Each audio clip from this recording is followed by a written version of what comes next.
The studio had been dressed to look like a church, not a real one. Nothing in Vought's world was real in the way the word implied, but the suggestion of one. Warm amber lighting pooled across a stage built from pale wood and imported stone. Two chairs sat at its center, angled toward each other at the precise degree that focus groups had determined felt most like reconciliation. The audience had been seated an hour early, briefed on when to respond with empathy and when to respond with hope. There was a difference, the production assistant explained. Empathy was quiet. Hope was louder.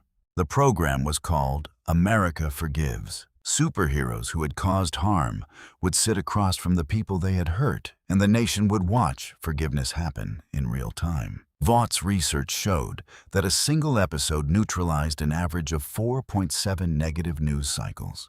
Tonight's subject was a soup called Crackdown. 3 years prior, he had put his fist through the wall of an apartment building in the Bronx while pursuing a suspect. The wall had contained a kitchen. The kitchen had contained Gloria Reyes, who had been making dinner for her 2 children. The impact threw her youngest across the room. The boy was 6. He did not survive the night. Vought settled with Gloria for an amount that included a non-disclosure clause and 3 separate reminders that public grief could be interpreted as breach of contract. He sat across from her with coached sorrow on his face. Gloria said nothing. The host asked if she had found it in her heart to move toward forgiveness. Gloria said nothing. He asked again. Gloria still said nothing. Behind the cameras, Ashley Barrett watched Gloria's silence on the network feed and typed 3 words to her team, "Fix this now." The studio lights died. Every screen inside the control room went dark. Then came back showing documents, the actual settlement agreement with the dollar amount. Visible emails discussing how to discredit Gloria if she went public, internal security footage of Crackdown, laughing in a production van 20 minutes after signing. Ashley said 1 word into her earpiece cut. A technician touched 3 keys and went pale. The feed was no longer routing through their system. From the far end of the studio floor came the sound of a tire burning against concrete. A black streak crossed the polished floor and stopped at the edge of the stage. The motorcycle behind it was ordinary steel that had been somewhere it should not have been able to go. What climbed off it was a human skeleton wearing living flame where a face should have been. The jaw was intact. The eye sockets held 2 points of orange light. A chain hung at its right side, thick links dragging against the floor, the metal glowing the color of a coal about to go dark. Crackdown threw a punch that had once caved in a reinforced steel door. His fist connected and stopped dead. His knuckles cracked from the force of hitting something that refused to move. The chain came up in one motion, wrapped his wrist, jerked him off his feet, and coiled around his throat. He hung suspended at chest height, hands clawing at links hot enough to blister skin through his suit. Ghost Rider brought his face within 6 inches of Crackdown's. The orange light in the eye sockets flared white. Crackdown screamed not from the heat, but from what the pennant stare drove into him. Every second of the boy's last night felt from the inside the fear and pain of a 6-year-old who could not understand what was happening to him. Crackdown felt all of it. His hands dropped. His eyes rolled back. The sound coming out of him stopped being a scream. 3 words came through the studio microphones, low and flat. You wanted forgiveness. The hellfire moved through Crackdown from the inside out. It did not reach Gloria Reyes. The cameras kept rolling. The feed was no longer Vought's to cut. America Forgives had found its first honest moment. It would not be the last. Before Crackdown's body had finished burning, Vought was already writing the next version of the story. Vought pushed 3 story packages simultaneously. Ghost Rider as foreign state weapon, as failed Compound 5 experiment, as a coordinated attack linked to the boys. Every screen they broadcast to showed the packages dissolving on contact, the manufactured footage burning off like paper held to a flame, replaced by the original files underneath the real emails, the real payments, the real decisions the packages had been built to cover. Ashley watched $12 million of crisis infrastructure self-destruct and told her team to deploy the 7. The Deep positioned himself at the studio entrance and delivered 3 sentences of prepared reassurance before he looked down the corridor and ran. He made it to the building's aquarium tank, 8,000 gallons, the fish he had personally selected. The water began steaming when Ghost Rider stepped through the door. The Deep backed against the glass and said he had changed. He was different now. He had done the work. The chain pinned him to the tank by his chest. The pennant stare hit him open-eyed. Every person he had coerced and threatened replayed, as lived experience felt from the other side. He was screaming when the glass cracked. He was still alive when the water hit the floor, face down, a burn mark at his throat in the shape of a chain link that would not fade. Every excuse he had ever used was still in his mouth. None of them came out. A train hit the avenue at 300 miles per hour, past his face on a bus shelter, past the sneaker store with his signature shoe, past the community center mural in a neighborhood he had endorsed but never entered. The chain was at the end of the block. It had not chased him. It was simply there at the coordinates his guilt had been pointing toward for 3 years. The links caught his ankle, and he gouged 12 feet of asphalt. When he stood, both ankles carried a burn mark in the shape of a chain link. He took one step and heard a name in the impact. Robin. He took another. Robin. He stopped in the middle of the avenue and understood that the speed he had built his life around had become the instrument of his sentence. Every stride from here would measure exactly the distance between what he did and what it cost. Black Noir dropped from the ventilation shaft and moved through his own smoke with the precision of someone who had ended lives in 14 countries. 3 blades into fatal positions. The ninjato on the 4th pass, low from the left. Ghost Rider had not moved. The chain came out of the smoke, and the camera in Noir's chest plate transmitted one final image to Vought's monitoring station, a burning skull filling the entire frame, before the signal cut to nothing. Not static. Nothing. Security found the suit in the stairwell an hour later, blades still sheathed inside it. Whatever had been operating it was gone. Maeve was outside pulling a woman and her daughter away from a car A-Train had clipped into flame. Ghost Rider walked past her on the way out. The chain did not move toward her, but the heat made her stop, and standing still, she felt every year she had known what Vought was doing and renewed her contract anyway. Ghost Rider turned the corner without slowing. She was still standing there when he disappeared, alive, unhurt, and carrying a debt she had just been informed she would be repaying for a long time. By the time Butcher and Huey reached the studio floor, the water from the shattered aquarium had already spread across the tiles. Butcher found a piece of chain on the studio floor, a single link left behind after the aquarium shattered. Sitting in the aquarium water, still burning with a steady low heat that did not spread. He picked it up barehanded. It burned through his glove and into his palm in under 2 seconds. Huey told him to drop it. Butcher did not drop it. He stood there holding a piece of hell in his fist and thought about Homelander, about 3 years of planning, about whether something that made the most powerful soup in the country look small could be pointed in a specific direction. That was the entire calculation. It had served him well until the link stopped burning outward and started burning inward.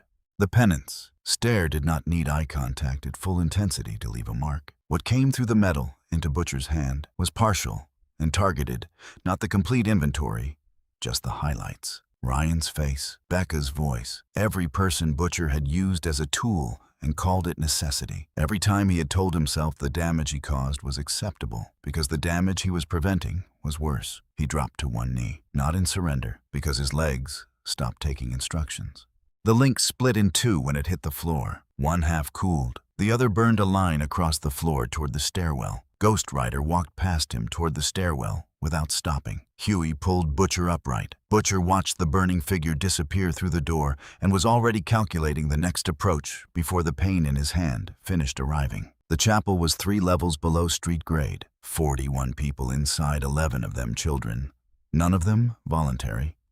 Vought's security team deployed in the corridor with full equipment and lasted approximately the time it takes to understand that their equipment was not rated for this situation. The Hellfire moved down the hallway in a precise line, pressing left against the wall, curving completely around the door to the children's room, continuing toward the server room and the administrative offices where the people who had signed the authorizing paperwork were trying to reach the emergency data deletion terminal. The Vought director got within arm's reach of the terminal before the chain pulled him backward by the ankle across 12 feet of concrete floor. Ghost Rider fed the server racks through his hands, one by one. The metal peeled apart like wet cardboard. Starlight came down the maintenance corridor 4 minutes later with her palms lit, electricity crackling white across her knuckles from the building's grid. She moved through every room the Hellfire had already cleared, cutting locks with a sustained charge, opening doors, telling the people inside in a level voice that she had a way out and they needed to move now. She found the children in the 3rd room. She got all 11 out through the corridor the fire had not touched. Above ground, the chapel's data was broadcasting. Not through Vought's servers, those were scattered across the floor in pieces, through every unsecured signal in Rennes. The Penance network climbed from city coverage to national broadcast in under 6 minutes. It carried intake records, experiment logs, financial authorizations, and the names of every Vought executive whose signature appeared in the chapel's operational paperwork. 41 people walked out of the building. The company that had put them there was still standing. It would not be standing in the same way for much longer. The chapel files reached national broadcast before midnight. God Protocol was what Vought had left. God Protocol had a budget of $12 million and a turnaround of 40 minutes. Synthetic footage, voice-matched audio, time-stamped metadata that would survive 3 layers of forensic review. The package showed Ghost Rider arriving by military transport from a hostile foreign state. It showed Starlight at a planning meeting that had never occurred. It showed Butcher shaking hands with a man who had been dead for 2 years. Vought pushed it to every channel they still controlled. The Penance network burned through it in under 90 seconds. The fabricated material dissolved where it broadcast, and the space it left filled with primary sources, the production files, the voice synthesis parameters, the internal approval chain, ending with Ashley Barrett's digital signature at 11:47. Every anchor who read the God Protocol copy on air found the script replaced mid-sentence on their teleprompter. Some stopped. Some kept reading, because that was what they had always done. Ashley watched $12 million perform a controlled demolition of itself and said they needed Soldier Boy. He was already on his way. Vought had positioned him at the National Patriot Museum, 3 blocks from the tower. A building Vought had dedicated to him in 1987 after selling his disappearance as sacrifice and his absence as legend.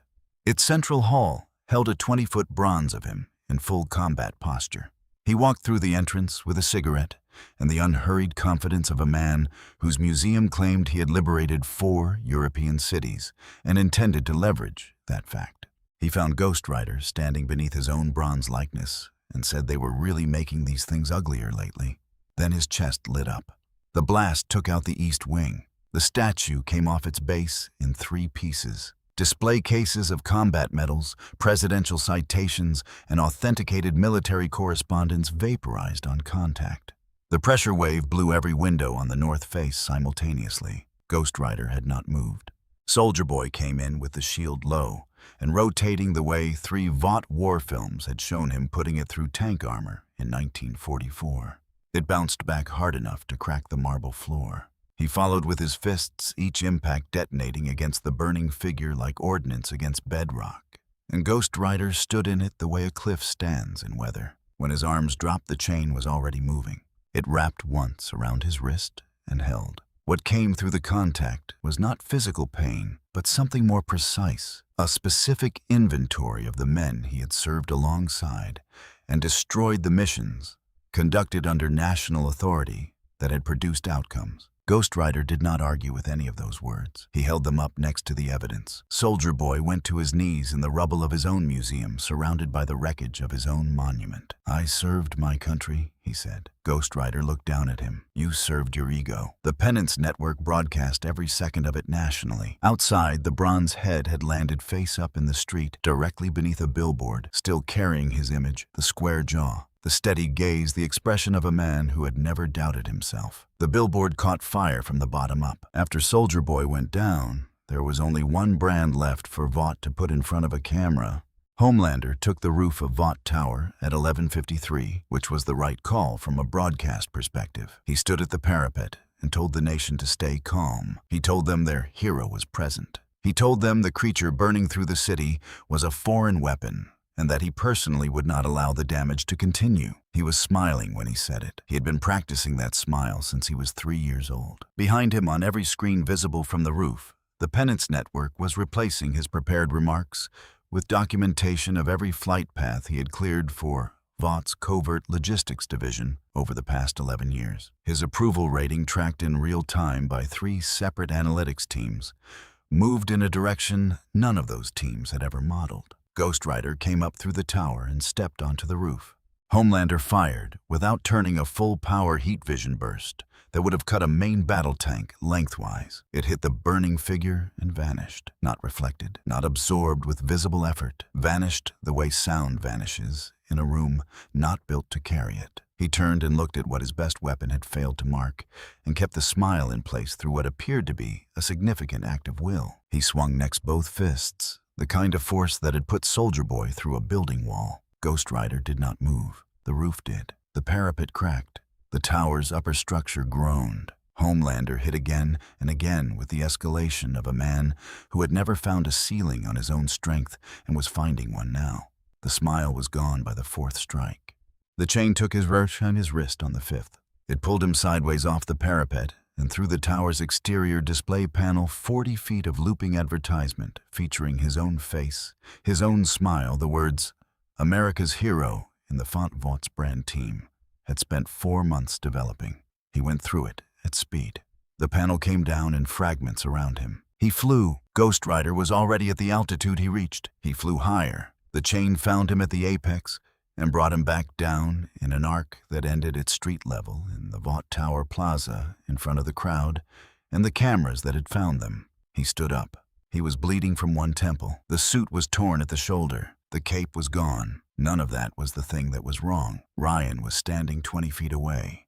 Vought's handlers had brought the boy into the tower. When the roof broadcast started a narrative asset Ashley had flagged in her contingency notes 3 months prior. Family optics, the note had said. Humanize the event, if necessary. Then the event had fallen out of the sky and landed in the plaza. The boy stood in civilian clothes, no staging, just a jacket, and Homelander understood immediately what he was supposed to do with that. He put his hand on Ryan's shoulder and told the cameras this was what he was protecting, that this was family. Ryan's hands were shaking. His eyes were doing what they did when his body decided something his mind hadn't caught up to: the faint luminescence at the iris edge, the heat shimmer in the air in front of him. A thin line of light cut across the plaza stone between his feet and his father's 2 inches deep, going nowhere. Starlight came through the crowd and put herself between them without a word. For the first time, Ryan understood that his father was not standing in front of him to protect him. He was standing there to be seen, protecting him.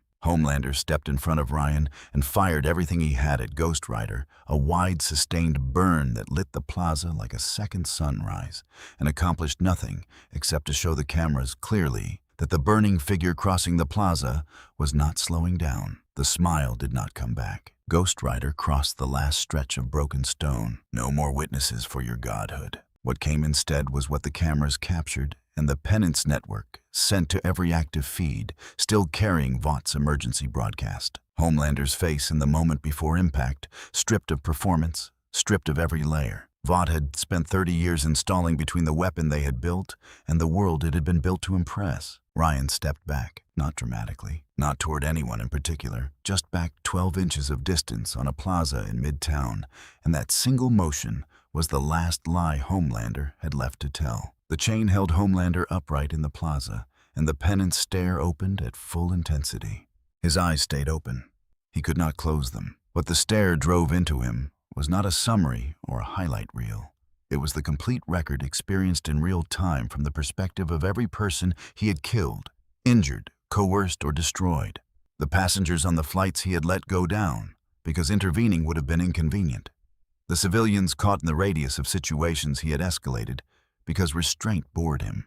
The Vought employees who had seen something they were not supposed to see, and had subsequently stopped being employed or alive. Each one took exactly as long as it had taken the person it had happened to. Homelander stood in the plaza, with his eyes forced open and his mouth open, and nothing coming out of it for a duration that the cameras recorded and the Penance Network broadcast in full to every active feed in the country. When the Penance stare released, the hellfire came. It moved through him from the inside, not burning skin or suit or the physical architecture of the most durable body Compound 5 had ever produced, but burning through the biological infrastructure of what made him dangerous. The heat vision went first. He reached for it reflexively and found nothing where it had always been. The strength went next, not all at once, but in a cascade. The enhanced muscle fiber and bone density and the cellular regeneration that had kept him functionally invulnerable for 30 years, dissolving under a heat that had no interest in the physical. What remained was a man in a torn suit, lying face down on plaza stones, breathing conscious and completely unable to do anything that had previously made either of those facts a threat to anyone present. The Penance Network showed that Image America's hero face down, emptied on every screen it had reached. No caption, none was needed. Mother's Milk had the Chapel data drive in both hands and was already moving toward the exit with the focused efficiency of someone who understood that evidence needed to survive the night to matter in the morning. Frenchie stood at the scorch line the hellfire had drawn across the plaza stone, the exact boundary between guilt and the absence of it marked in char, and looked at it for a long time without speaking, because there was nothing in his considerable technical vocabulary that applied to what he was looking at. Starlight sat on the plaza steps with Ryan beside her. Neither of them spoke. The boy was watching the place where his father was lying and not looking away because he had decided, in the 12 inches he had stepped backward, that looking away was something he was done with. Butcher stood at the edge of the plaza with his burned hand open at his side and watched Ghost Rider reach the far end of the street and turn north. Huey asked what came next. Butcher said he hadn't decided yet. That was not reassurance, and both of them knew it. Butcher was already running calculations that had nothing to do with what had just happened and everything to do with what came after it. And the burned palm was the data point he was filing rather than a lesson he was learning. In a high-floor apartment on the east side of the city, a man who had spent the evening watching the Penance Network with increasing personal recognition drew the curtains, turned off every screen he owned, and sat in the dark, running the arithmetic of whether darkness was enough. From the street below, faint through the insulated glass, came the sound of a motorcycle engine idling. It did not move on.